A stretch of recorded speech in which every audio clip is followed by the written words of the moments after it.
Hello everyone. Before we start, hit that like button and subscribe.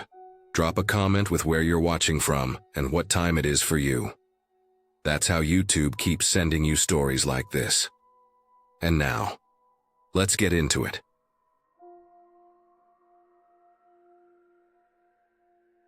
I went out there because I needed cheap apples. In 2011, I was 23, broke, and living out of my car while following seasonal labor wherever I could get it. Orchards, packing sheds, pruning crews, anything that paid cash and did not ask many questions. Food was the hardest part. I ate whatever kept me moving. Bread ends, peanut butter, bruised fruit. Apples mattered because they kept without a fridge and filled you up. Someone at a roadside farm stand mentioned an old orchard past the river road. It came up casually while I was buying seconds from a bin. He said the trees were unmanaged and nobody bothered with them anymore. No sign, no business. Just old land. He said people sometimes went out there and picked what they needed. He did not say it was legal or illegal. He said it like it was obvious. I asked where exactly. He pointed west with his chin and said past the river road. That was all. The next morning I drove out before it got hot. The river road was paved at first, then turned to gravel, then dirt. The change was gradual but noticeable. The edges narrowed. The ditches deepened. The trees grew closer. My phone lost service about 10 minutes after the pavement ended. I noticed the silence right away. No passing cars. No farm equipment. Just my engine and the tires crunching. The road dipped and curved, and then opened into a shallow bowl. That was where I saw the orchard. It sat between low hills, trees spread unevenly across a slope that dipped toward a muddy low spot. The trees were old and twisted, their branches thick and knotted. Many leaned at odd angles. Some had fallen and rotted where they lay. Apples hung in clusters, but many had already dropped and burst on the ground. The smell was heavy, sweet and sour at the same time. Fermenting fruit mixed with damp soil. I parked near the edge where grass had been flattened by other tires at some point. Not recent. The grass was long again. I shut off the engine and listened.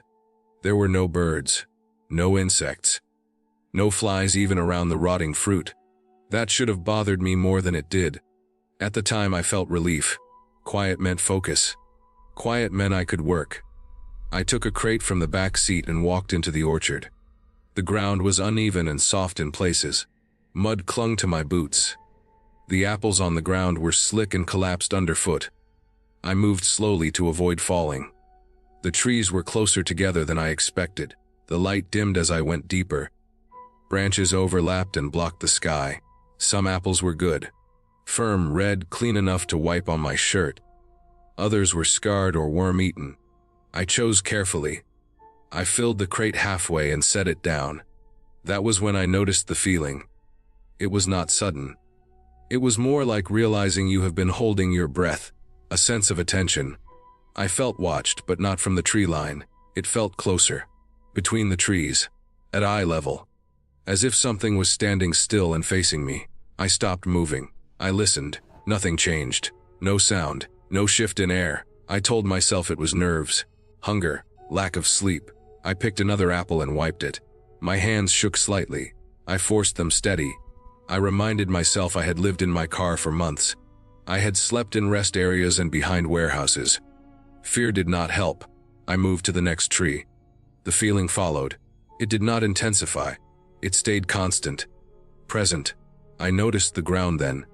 The mud near the low spot held impressions, footprints. At first I assumed they were old boot prints filled with water. Then I looked closer. They were not boots. They were too wide. The toes were blunt. The heel area was deep and rounded. The depth suggested weight, more than mine. The mud was pressed down hard. I followed them with my eyes and felt my stomach tighten. They overlapped my own footprints from when I walked in. That meant they were made after I arrived. I straightened slowly and scanned the orchard. The trees stood still. Leaves barely moved. There was no wind. The smell of rot felt stronger. I did not run. I did not shout. I set the apple down where it was and left the crate. I turned and walked back the way I came. I kept my pace even. I focused on my breathing. I kept my eyes forward. Halfway out, I heard movement. It was not footsteps on open ground. It was brushing, branches shifting, leaves pressed aside. It came from inside the orchard to my left. It moved when I moved and stopped when I stopped. It stayed parallel to me. It never came out. I kept walking. My boots sank and pulled free. My calves burned. The sound followed, always just inside the trees. I did not look toward it. I watched the edge where the orchard met the open grass. When I reached the car, the sound stopped. The silence returned all at once. I opened the door and got in. My hands shook enough that I had trouble with the key. The engine turned over and I drove without looking back. I slept somewhere else that night, a pullout near the highway. I told myself it was an animal, a bear or a feral hog, something territorial, something curious. The footprints did not fit that explanation well, but fear looks for reasons. The next day I drove back in daylight. I told myself I had imagined the details. I told myself hunger and stress had filled in gaps. I took the same road, gravel, dirt, the same bends. When I reached the bowl, there was nothing there, no orchard. The land was open and uneven but empty. Tall grass covered the slope. A few scattered shrubs. No rows. No fallen trees, no rotting fruit. The smell was gone. I parked and walked the area. I checked the low spot dry ground. No mud, no prints. The grass was unbroken except for deer trails. The soil showed no sign of long-term cultivation. No stumps. No old trunks. Nothing that suggested an orchard had ever been there. I stood there for a long time. I felt confused rather than scared. Confusion feels heavier. I checked my phone. Still no service. When I got back into town, I asked around. I described the location. I asked about old orchards. People shook their heads. One older man said that land had flooded badly years back and was never farmed again. He said nothing grew well there. I never went back. I did not need apples that badly. Years later, I learned about illegal grow operations hidden in old orchards and remote land. Places planted, abandoned, and guarded by people who did not want visitors. I learned how fast signs of cultivation can disappear once a site is cleared. How trees can be cut and burned. How land can look empty in a season. I do not know who was there with me that day. I do not know why they stayed hidden. I only know that the orchard was real when I stood in it, and gone when I returned. I stopped trusting quiet places after that. Silence can be managed. It can be made, it can be used. I buy my apples from stores now, even the expensive ones. I pay and leave, and never wonder who else is watching between the trees.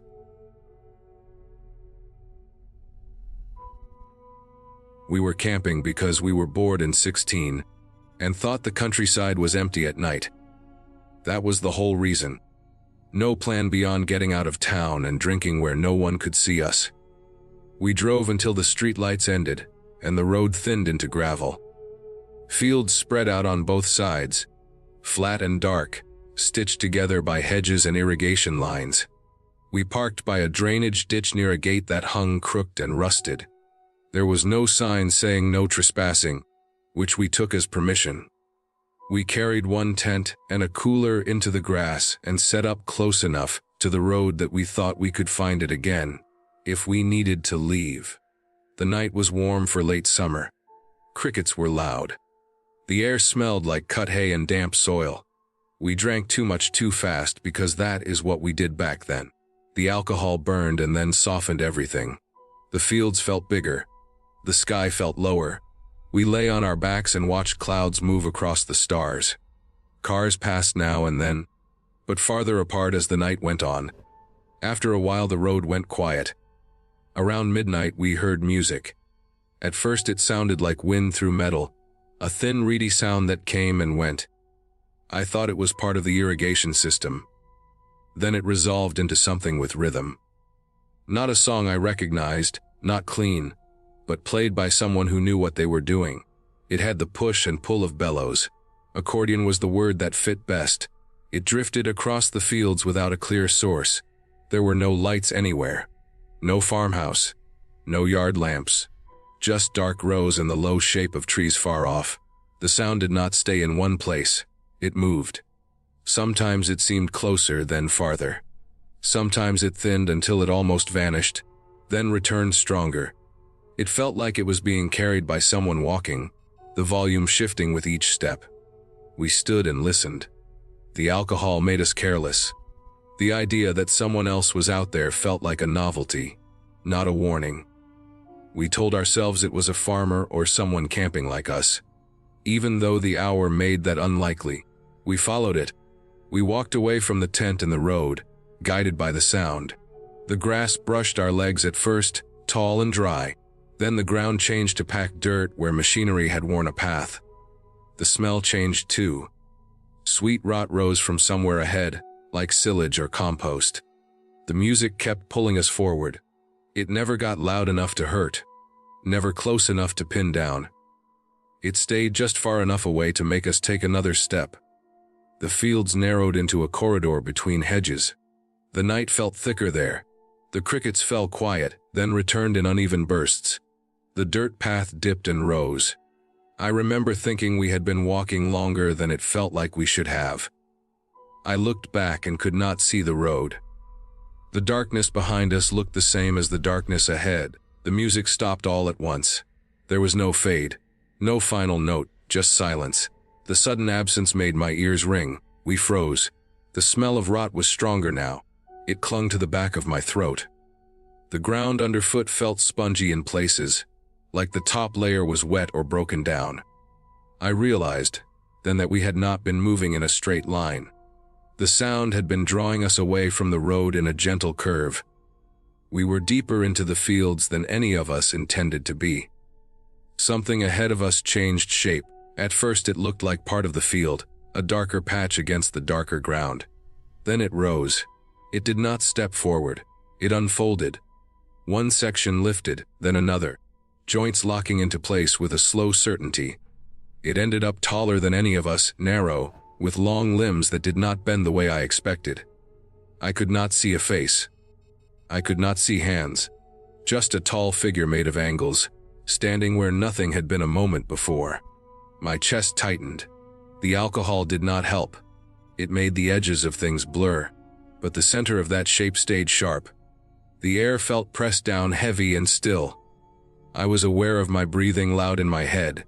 I was aware of my heart uneven and fast. The music started again behind us. This time it was closer. Close enough that I could hear the bellows opening and closing. Close enough that the sound had texture.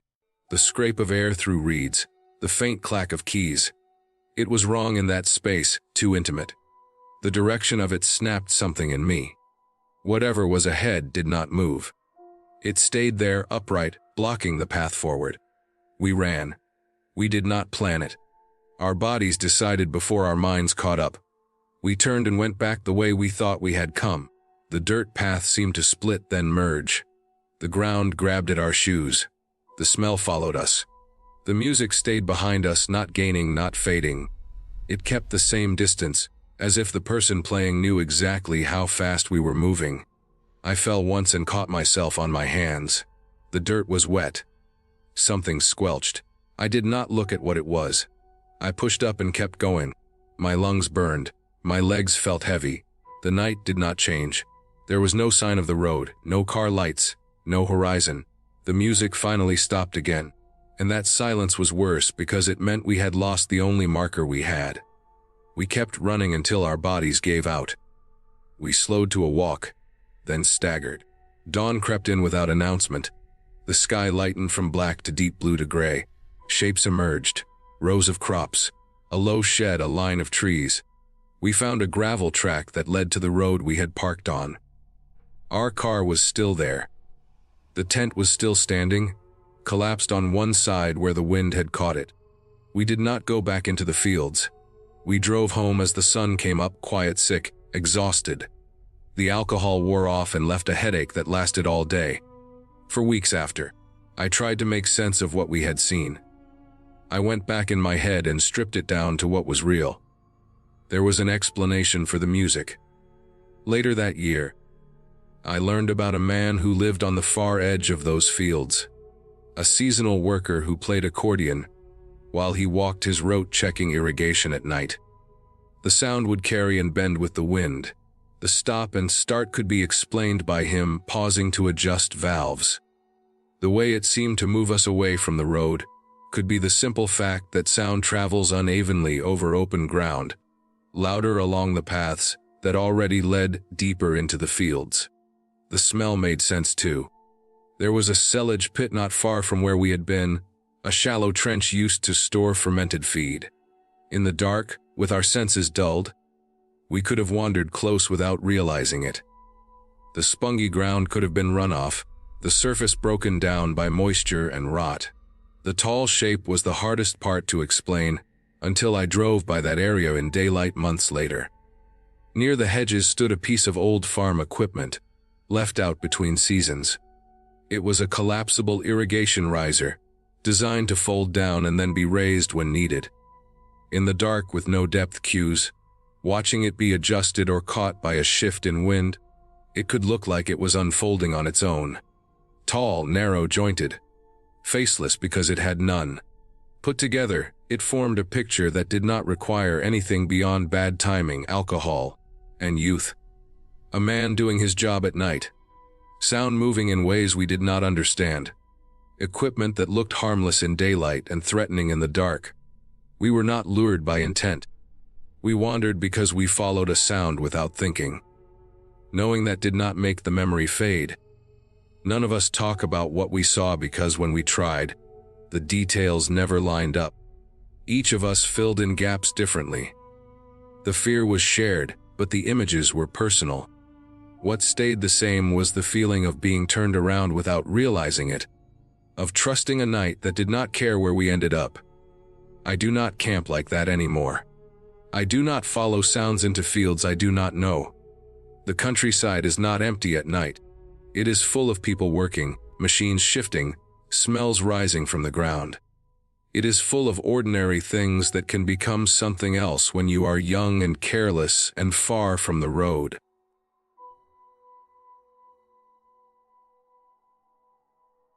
I was surveying land for a buyer. It was contract work, paid by the day, and it usually meant long walks with a clipboard and a GPS unit, nothing more.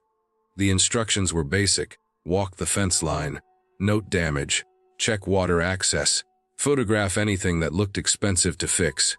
The buyer lived 2 states away and wanted numbers, not stories. The property sat far from any town, a wide stretch of open countryside that had not been worked in years. The access road ended at a rusted cattle gate leaning inward. The hinges screamed when I pushed it open. Wind moved through the grass in steady waves, never stopping, never changing direction. There were no trees tall enough to break it. No buildings, no livestock, just fence lines cutting the land into shapes that no longer meant anything. The fence was old cattle wire strung between weathered wooden posts. Some leaned, some were split, most still held. I started at the southwest corner as marked on the survey map and walked east, keeping the fence on my right. I always did that. It helped me stay oriented. I wore boots meant for gravel and dry ground, not tall grass, and by the first mile my legs were already scratched and dirty. To keep my focus, I counted fence posts. I had learned to do that years ago. It kept the walk from turning into noise. 1, 2, 3. Each post spaced roughly 12 feet apart, sometimes more where the land dipped. I wrote notes when I saw broken wire or sagging sections. The wind made a low sound through the wire, not a whistle, more like pressure. It pressed against my ears and made time feel flat. By the time I reached post 73, I noticed something that did not fit. The wire there had been cut and tied back together. Not clean work, not ranch repair. The cut ends were uneven, twisted by hand and looped through each other. Whoever did it had not used fencing tools. The tension was wrong. The wire bowed outward and rattled when the wind hit it. I stopped counting. I bent closer and looked at the knots. The metal was bent in ways that suggested speed, not care. This was not storm damage. This was not decay. This was someone making an opening and then trying to hide it. The grass nearby was pressed flat in wide arcs, that did not match foot traffic. The blades were bent and broken close to the soil, smeared with dried mud. Something heavy had been dragged there. Not rolled. Dragged. I marked it on the clipboard and took photos from several angles. As I did, I noticed the smell. It was faint and dry, not sharp. Old rot mixed with dust. It carried low along the ground. The wind did not lift it. It stayed close to the soil. I followed the flattened grass away from the fence. It led downslope toward a dry creek bed that cut across the property. The creek had not carried water in years. Its banks were pale and cracked. The bottom was layered with fine dust and stones worn smooth by seasons that had passed. That was where I saw the bones. They were scattered along the curve of the creek bed, half buried, half exposed. Not arranged. Not piled. Too many for one animal. Some were long and bleached. Others were smaller, snapped clean. All of them were stripped in the same way, smooth and free of tissue. There were no signs of gnawing from small scavengers. No tooth marks. No random scatter. It looked processed. I stood there longer than I should have. I took photos because that was my job, even though my hands were shaking enough that I had to steady the camera against my chest. I tried to identify species from memory. Cattle bones are thick and heavy. Deer bones are lighter. These were mixed. At least 2 sizes, possibly more. The thought came without effort and stayed. This land had not been worked in years. That did not mean it was empty. When I turned back toward the fence, something felt wrong. The light looked wrong. The sun was lower than I expected and angled from the opposite side. I checked the time on my GPS unit. Only 30 minutes had passed since I left the fence. I had been walking with the fence on my right. When I looked up now, the fence was on my left. I stood still and tried to reconstruct my path. I had not crossed the fence. I had not circled. I had walked straight down the slope and back. The ground showed my boot prints, clear in the dust, leading where I had come from. Still, the orientation did not match. I started walking back along the fence, keeping it on my right again. The wind pressed harder. The sound of it against the wire changed pitch. I stopped counting posts. I focused on my steps and the pressure in my chest. That was when I heard breathing behind me. It was controlled, slow, not labored. Close enough that I could hear it between gusts of wind. It did not match my own. I did not hear footsteps. I did not hear wire moving. Just breath, paced and steady, like someone keeping time with mine. I did not turn around. I did not speed up. I kept walking at the same pace, eyes fixed on the line of posts ahead. Every part of me wanted to run. I knew better. Running draws attention. Running makes mistakes.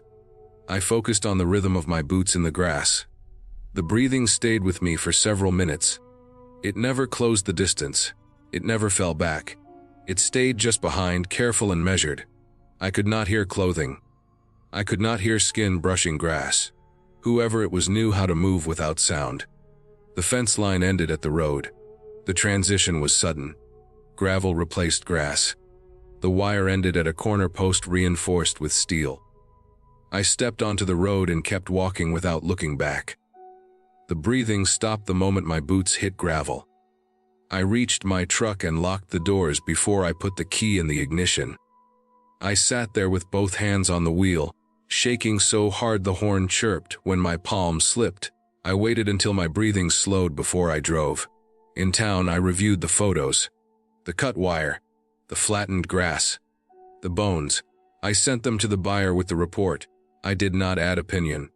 I listed facts: unauthorized access, evidence of animal processing, fence compromise, potential liability.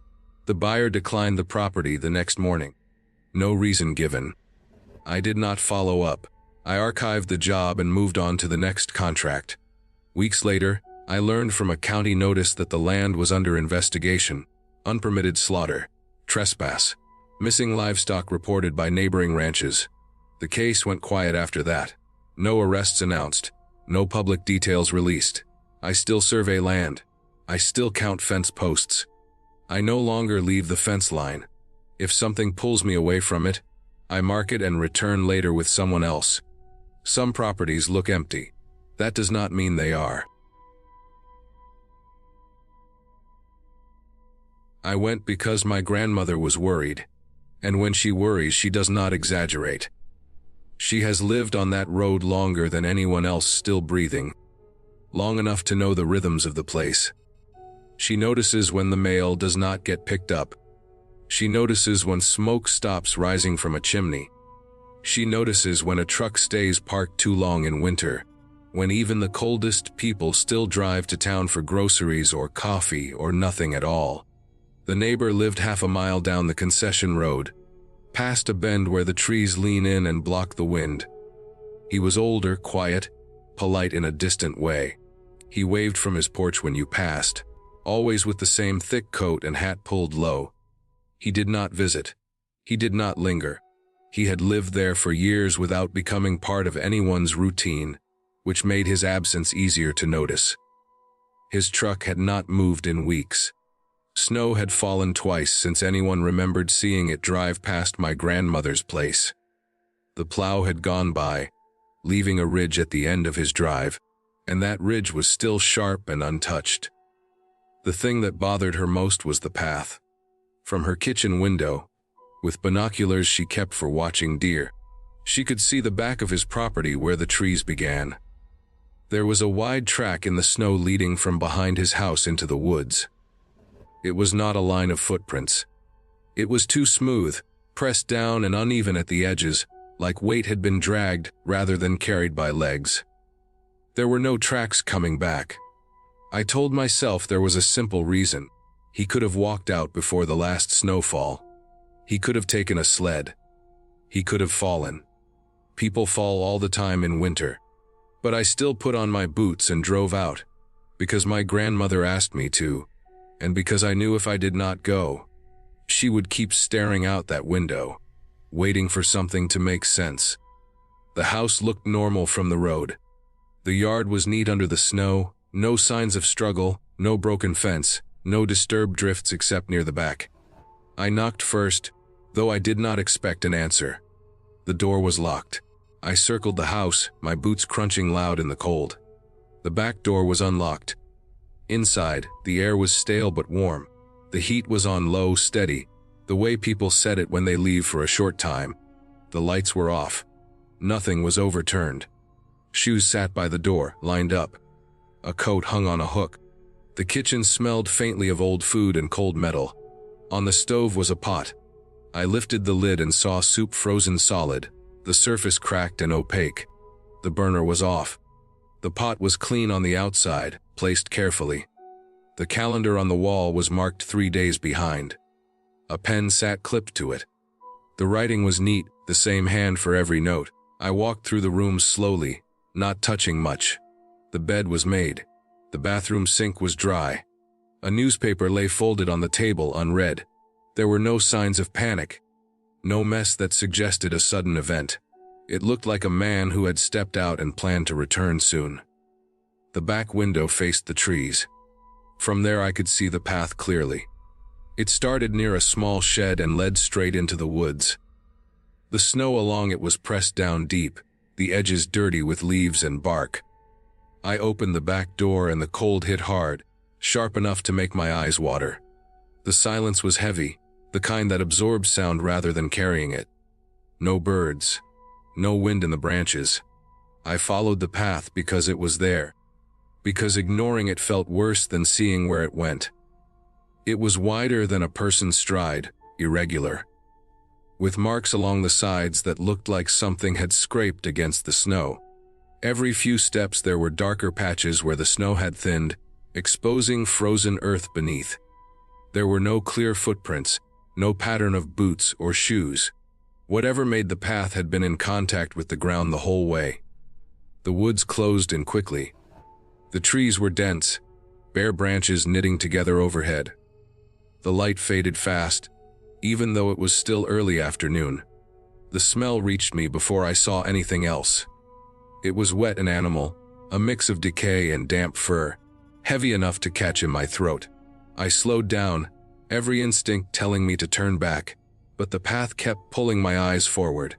I noticed then that the snow beside the track was disturbed in places, pushed aside in arcs, as if something large had shifted its weight. There were broken twigs at knee height, snapped clean. The silence pressed harder. Even my breathing sounded wrong, too loud, out of place. I heard something move ahead of me. Not a quick dart or rustle. It was a deep shift, the sound of mass adjusting itself, followed by a low scrape. It was too big to be a deer. I have seen deer crash through brush light and fast. This was slow, deliberate. The sound carried weight. I stopped walking. My heart hammered in my ears. I listened, straining for details. But the woods swallowed everything after that single movement. I stood there longer than I should have, frozen by the need to understand what I was hearing. The smell grew stronger. I could see a darker shape ahead through the trees, low to the ground, irregular. I did not go any closer. I turned around carefully, placing my feet back in my own tracks. The path looked different from this direction, steeper, longer. I did not run. I wanted to. Running felt like inviting pursuit, even though I never heard anything follow me. The silence stayed complete, unbroken, as if the woods were holding their breath. When I reached the edge of the trees, the open space behind the house felt exposed rather than safe. I crossed it quickly and shut the door behind me, locking it without thinking. Inside, the normality of the place felt wrong now, staged. I noticed small things I had missed before. The dishes in the sink were clean and dry, stacked neatly. The table had been wiped. A chair was pushed in. It looked like someone had prepared to be gone for a while, or like someone else had tidied after something messy. I left the house the way I found it and drove back to my grandmother's. I told her what I had seen, leaving out how close I had gone to the woods, how strong the smell had been. She called the police. They came the next day, then again with more people. They searched the property and the woods beyond it. They brought dogs. They marked trees with tape. They asked me to show them the path. Weeks passed. The snow fell again, covering everything, erasing the track. The police told my grandmother that animals probably got him. They said winter makes predators desperate. They said bodies are hard to find. They said the woods take things. I accepted that explanation at first because it was the easiest one to carry. But it never fit with what I saw. Animals do not turn down heat before leaving a house. They do not set a calendar 3 days ahead. They do not clean dishes and stack them to dry. They do not drag a body in a straight line away from a house without leaving a single clear track back. I went over the details again and again, trying to make them line up with something accidental or natural. The only explanation that makes sense to me is that he left his house with someone he trusted, or at least did not fear enough to fight. Someone strong enough to move him through the snow without struggling. Someone who knew the woods well enough to leave no return path. Someone who took the time to clear the house afterward, to remove signs that might bring questions too soon. The police never found him. The house was sold the next spring. The new owners cleared the trees behind it, widening the yard, cutting back the woods where the path had been. They said they wanted more light. I drove past once after the work was done. The ground was bare, raw, the line where the trees had stood still visible. I still think about the smell and the sound of something shifting its weight in the cold. I think about how normal the house felt, how carefully it had been left. Animals are blamed for many things in the countryside, because it is easier than admitting what people are capable of when no one is watching.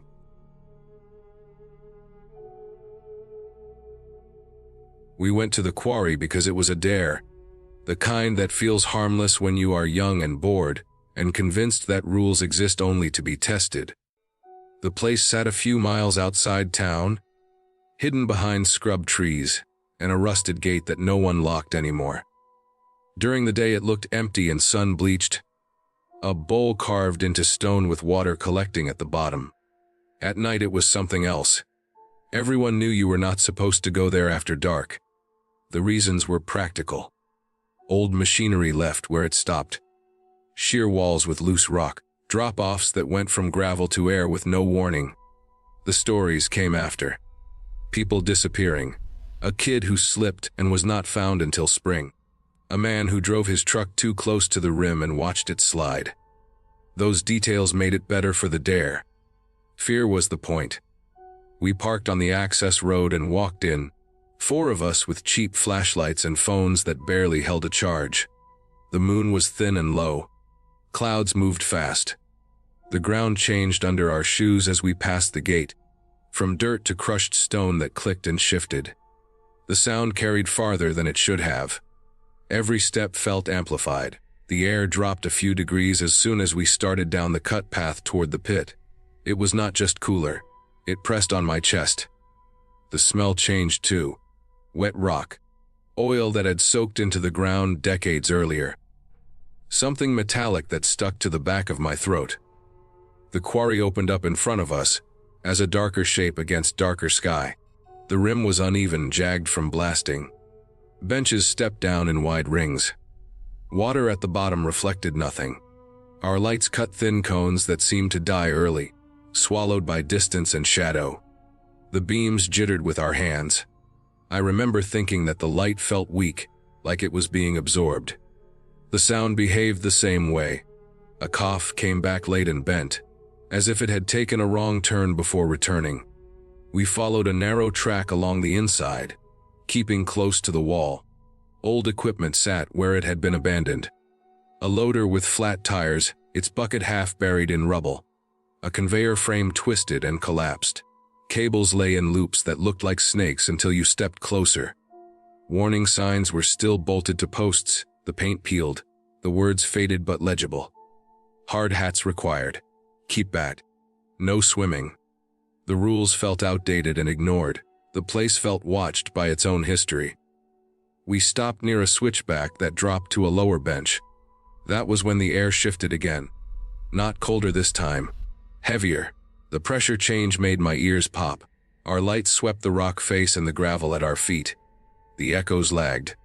When someone shifted weight, the crunch came back a moment later, stretched and wrong. I tried to slow my breathing and match my steps to the others. The quiet between sounds felt thick. Footsteps came from above us, not the loose slide of gravel. A rhythm. Too regular. We froze. The sound continued for a few seconds and then stopped. The echoes took longer to settle than they should have. We pointed our lights uphill.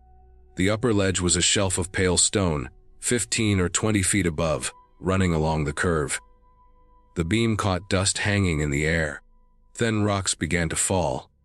They came from higher than the ledge we were on, bouncing down the slope, striking and breaking, some skittering to a stop near our boots. The direction felt wrong. It felt like uphill, like the sound was coming from a place that should not have been able to send rocks down to us. My stomach tightened.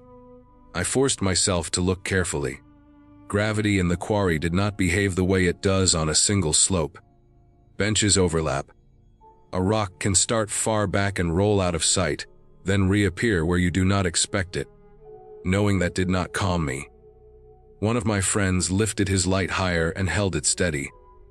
The beam traced the upper ledge. For a second it caught a shape that did not match the rock. It stood where the wall broke inward, thin against the stone, darker than the shadow around it. It looked like a person at first glance. The proportions were wrong, too narrow at the shoulders. Arms hanging too low, almost to the knees. The head was small and angled. It did not sway the way a person does when standing on uneven ground. The light wavered and the shape changed with it. When the beam steadied again, the shape moved. It did not step. It slid sideways, smooth and fast, as if pulled by a cable. The light lost it behind a rib of stone. My mouth went dry. I tried to tell myself it was a trick of contrast, a piece of equipment, a tarp caught on a bolt. The quarry is full of things that look like bodies when you are scared. More rocks fell. They came in a cluster, clattering and popping as they broke. One struck an old metal panel and rang like a bell. The sound shot across the pit and came back mangled. That was enough. We turned and moved fast, careful for a few steps and then careless. Boots sliding, hands grabbing at the wall. The switchback blurred. We climbed where the slope allowed it, hauling ourselves up with numb fingers. My lungs burned. Dust coated my tongue. At the rim, the wind hit us. It felt clean compared to the air below. We did not stop until we reached the car. The keys shook in my hand. As the engine turned over, a sharp crack hit the rear quarter panel. Then another. Rocks struck metal with a hollow thud. One bounced off the roof and chipped the paint. The sound came from the dark beyond the headlights, from the direction of the pit. I hit the gas. Gravel sprayed. We did not look back. We never told anyone. Not our parents. Not the people who dared us. The story would have turned into a joke or a warning we did not want to own. We agreed, without saying it, to let it sit where it was. Over time, the details dulled. The thin shape became a memory that shifted when I tried to hold it still. The rocks became an accident of terrain. The air became a trick of weather and nerves. 2 years later, someone else died there. A man in his 30s, according to the paper. He went alone early morning to fish. The water level had risen after rain. The edge gave way. He fell from an upper bench to a lower one and broke his neck. Searchers found him at the base of the wall near old machinery. The article mentioned loose rock and poor footing. It mentioned a history of trespassing. It mentioned that falling stones had damaged vehicles in the past. I drove past the quarry a week after that. Daylight flattened it. From the road you could see the stepped walls clearly, the way the benches overlapped. You could see how a rock could roll from far back and appear to come from nowhere. You could see how a person on a ledge could look distorted against stone, thin and stretched by angle and shadow. You could see how a scavenger or another trespasser might move sideways along a shelf, hands on the wall, careful not to step into view. You could see how sound would echo and delay, how the pit would throw it back bent. The explanation did not erase the feeling. It did not change the way my chest tightens when I think about the air down there, the pressure, the way the light died early. It did not change the memory of rocks striking our car from the dark. Those things fit within reason, but they still belong to that place. The quarry does not need stories to be dangerous. It has enough weight on its own.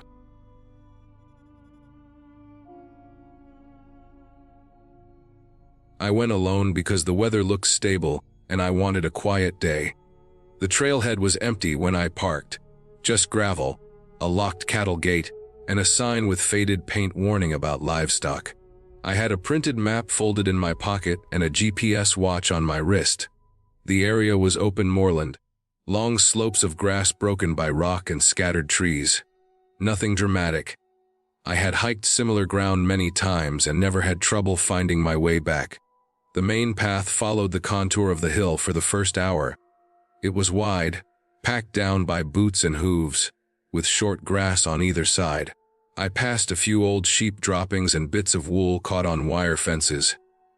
The air smelled wet and clean. Clouds hung low, but high enough that I could still see the valley behind me. I checked my map twice, more out of habit than concern. About halfway up the slope, I noticed a smaller track branching off. It cut upward at a gentle angle, etched clearly into the hillside. The grass along its edges was worn smooth, and the dirt showed signs of regular use. It looked like a sheep road, the kind animals make over years by walking the same line. It was not marked on my map, but that was not unusual. Maps rarely showed every animal track. The line of it made sense, too. It seemed to offer a more direct route toward the ridge I planned to reach. I followed it without thinking much about it. The surface was firm and dry. The slope was steady, not steep. The track was narrow but clear, about the width of my boot. The hillside fell away to my left, rising sharply to my right. The grass on either side was cropped short, as if grazed hard. Everything suggested frequent use. The fog arrived faster than I expected. 1 minute I could see the valley floor, gray fields and hedgerows far below. The next minute the view faded, then vanished. The fog rolled uphill in a smooth wall, not swirling, not dramatic, just a steady advance. Within minutes the world shrank to the path under my feet, and a few yards of grass ahead. Sound changed with it. The wind died. My breathing sounded loud in my ears. I stopped and checked my watch. The GPS signal was still there, but the track I was on did not match any line on the map. I told myself that was fine. I could backtrack if needed. I marked the time and kept moving. The path began to change. It narrowed until I had to place each foot carefully, then widened enough for two people to walk side by side. The edges blurred, then sharpened again. It felt uneven in a way that was hard to describe, like it was not following a single logic. The slope remained steady, but the path curved and straightened in small, irregular ways. I noticed this but did not feel afraid yet. Animal trails can be like that. I started hearing hooves. The sound was faint at first, a soft clatter against stone, then a dull thud on packed earth. It came from somewhere above me, then behind me, then from the fog to my right. I stopped and listened. The sound continued for a few seconds, then stopped. I expected to see sheep shapes appear, pale forms emerging from the fog. Nothing did. I walked on. The hooves returned, closer this time, then faded again. I told myself the fog was carrying sound in strange ways. That happens in low visibility. I had read about it. I kept my pace steady and focused on the ground ahead. After another 10 minutes, I noticed a dead tree just off the path. It was small, no leaves, bark peeling away in strips. It stood alone on a slight rise, its roots exposed. I passed it on my right. I remember it because it was the only tree in sight, and its pale wood stood out against the dark grass. The path curved, then straightened. The fog thickened, thinning again in patches. I walked for what felt like a long time, though my watch told me it had been less than 15 minutes, when I saw the dead tree again. This time it was on my left. I stopped. My first thought was that there must be more than one similar tree. But the shape was the same, the split trunk, the way one branch leaned downward like a broken arm. I felt a tightness in my chest then, not panic but a sharp awareness. I checked my watch and compass. The compass needle spun briefly, then settled. I was still heading uphill. I decided to mark the tree. I pulled a piece of chalk from my pocket. I carry it for marking map points on rocks. I made a clear white line across the trunk at chest height. It stood out bright against the dark wood. I stood there for a few seconds, memorizing the mark, the angle of the line, the texture of the bark around it. I walked on again, slower now. The hooves returned, steady, almost rhythmic, then stopped. The path narrowed until I had to turn my feet sideways to keep balance. The hillside to my left dropped away sharply, though I could not see how far. The fog pressed in close, damp against my face. When I saw the dead tree the third time, my stomach dropped. It was directly ahead of me. I stepped closer and stared at the trunk. The chalk mark was gone. The bark was dark and wet, streaked with moisture. I ran my hand over the spot where I knew the mark had been. My fingers came away damp and cold. I stood there longer than I should have. My thoughts started looping, trying to make sense of it. Chalk can wash away. Fog is wet. Maybe I had marked a different tree. Maybe I had turned around without realizing it. I checked my watch again. The GPS signal flickered, then returned, but the position drifted slightly, as if unsure.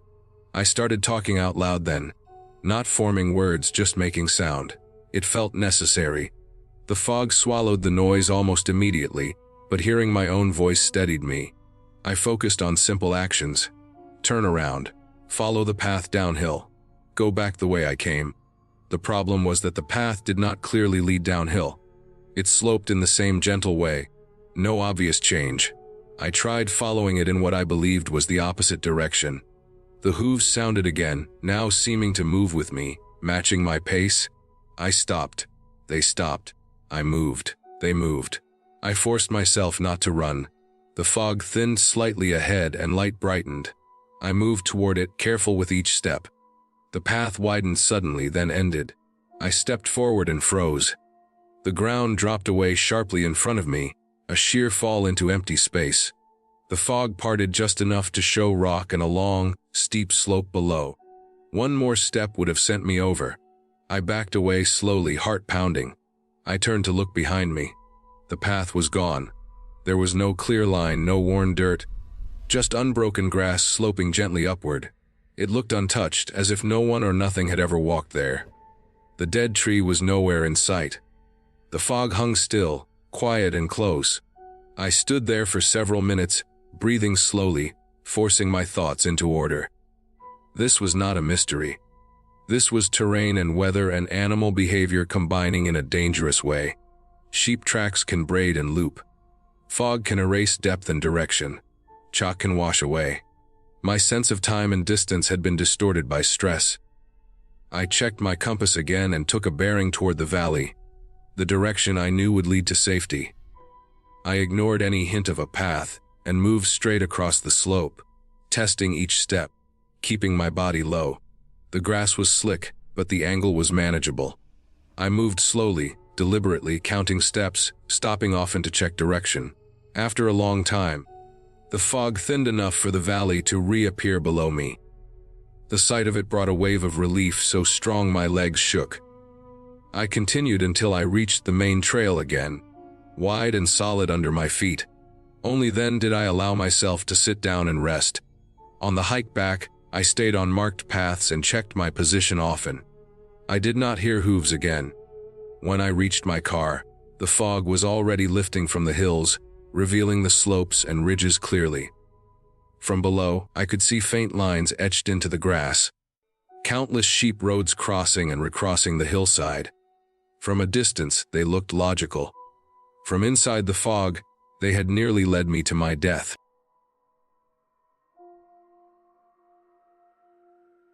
We were looking for a place to drink where no one would bother us. Nothing more complicated than that. It was late summer, the kind where the heat sticks around after sunset and the air smells like dust and dry grass. Someone knew a back road that cut through farmland nobody worked anymore. Cornfields on one side, scrub and weeds on the other, fences leaning at bad angles. The kind of place where people dumped old tires and broken appliances because no one watched it anymore. The farmhouse sat far back from the road, barely visible until we were almost past it. The driveway was two faint tracks through tall grass, no gravel, no sign it had been used recently. From a distance the house looked like it was already falling into the ground. The roof sagged in the middle.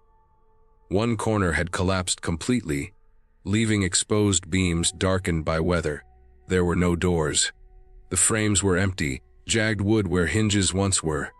No windows either, just open rectangles filled with shadow. We parked out of sight behind a stand of trees and walked the rest of the way. The land around the house felt wrong in a quiet way. Not dramatic, just neglected. The grass was flattened in places, as if people had walked the same paths again and again. That stood out more the closer we got. This place looked abandoned, but the ground said otherwise.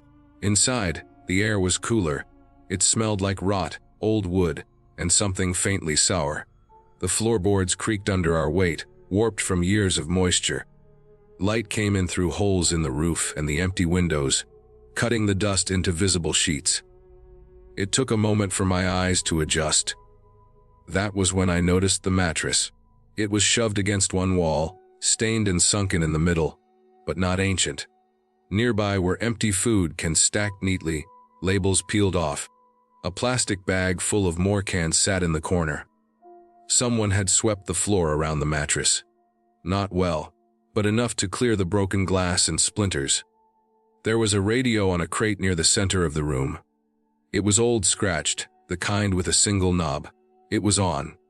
Static filled the space, low but constant, rising and falling slightly, as if the signal almost caught something, and then lost it again. The sound made the house feel smaller. It pressed against the walls and ceiling. We stood there longer than we meant to. None of us said anything. Drinking suddenly felt less important. The place did not feel abandoned anymore.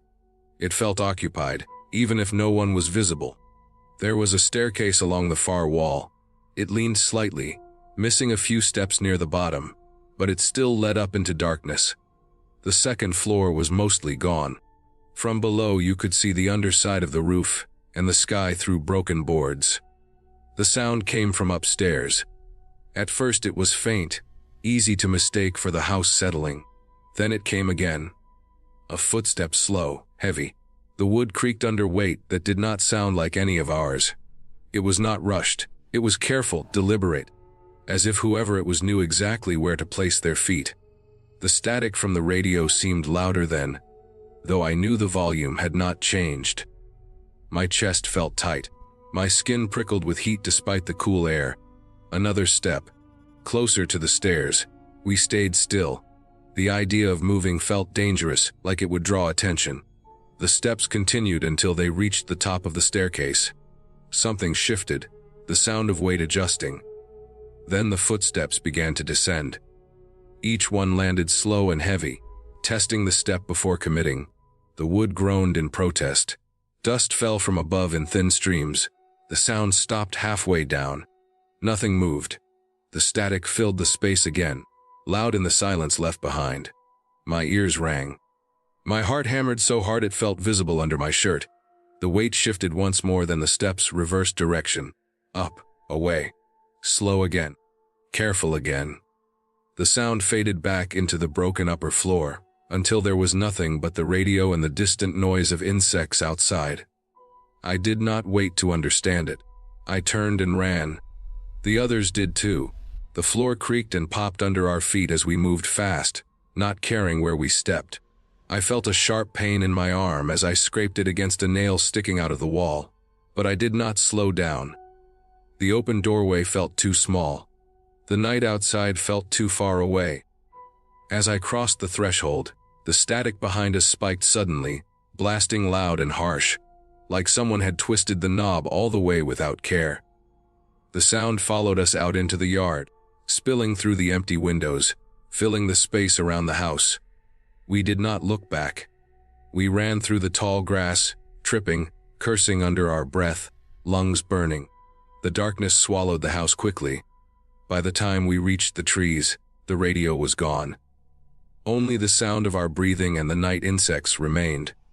We drove away fast, headlights bouncing over the uneven road. No one suggested stopping anywhere else. The alcohol stayed unopened. I could not sleep that night. Every small noise sounded like a footstep. Every creak of the house I was in felt too similar to the ones I had heard earlier. A few days later, curiosity turned into something heavier. I needed to know. Not to scare myself, but to understand what I had walked into. I went back during the day, alone this time, and drove farther down the road. There was another house, newer, still lived in. A man was working outside, fixing a fence. I told him I had been near the old farmhouse and asked who owned the land. He told me it was his family's property. He said the house had been empty for years. Too dangerous to fix. Kids sometimes broke in, but no one stayed there. He said he checked it every few months to make sure it had not caught fire or collapsed completely. He said he had not seen signs of anyone living there in a long time. The details did not line up. The mattress, the cans, the swept floor, the radio. He said there were no radios left in the house. I did not argue. I thanked him and left. Later, I looked up records online. The farmhouse had belonged to a relative who died alone. No one had lived there since. No reports of squatters. No police calls. Nothing official. What made it clear was something else. I drove past the property one last time at dusk a week later, staying on the road. The house sat exactly as before, silent and still, but the grass around it told the truth. Fresh paths led in and out of the doorway. New ones pressed deep into the ground. Someone was using that house. Not a ghost. Not something unreal. Just a person who did not want to be found, who moved slow and heavy through a place everyone else had forgotten. Someone who knew when to stay hidden and when to make their presence known without showing themselves. We had walked into someone's shelter. Their quiet place. Their control. They let us know we were not welcome, and they did not have to follow us to make sure we left. I went fishing because I needed to be alone. Not the quiet hobby version of alone, but the kind where there is no one to watch me sit still. I had taken the morning off work without telling anyone and drove until the road narrowed and the fields widened. The river curved through that farmland like a dark crease, invisible from the highway, screened by cottonwood and weeds. You had to know where to park and where to climb down. I had been there once years before, and remembered it as plain and empty. That memory was the reason I chose it. The walk-in followed the edge of a soybean field. The plants were waist-high and dry, their leaves stiff and dusty. The soil had cracked into plates from weeks without rain. I could hear machinery somewhere far off, but it sounded flat and distant, like it belonged to a different day. When I reached the tree line, the ground dropped quickly. The river sat below in a narrow channel, brown and opaque, sliding past the banks without sparkle. It should have been moving faster after the spring runoff, but it wasn't. It drifted along with the weight of old water. The air down there felt wrong. Not cold or hot, just heavy, as if the moisture had nowhere to go. I noticed the absence of small sounds first. No flies bumped my face. No mosquitoes circled my ears. There were birds in the distance, but none close enough to land in the trees above me. The buzzing I heard had no source.